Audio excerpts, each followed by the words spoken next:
नाशिक शहरामध्ये काल निर्माण झालेल्या तणावाच्या स्थितीचा पालकमंत्री दादा भुसे यांनी आज आढावा घेतला।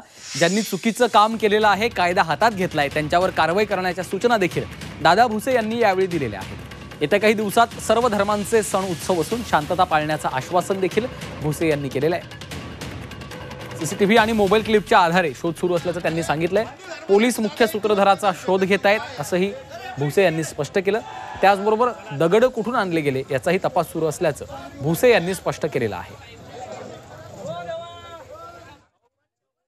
साधारणपणे 6 गुन्हे दाखल आहेत। आत्ताच्या घडीला परिस्थिती निवळलेली आहे, सगळीकडे शांतता आहे आणि सगळे व्यवहार आता सुरळीत सुरू आहेत। ज्याने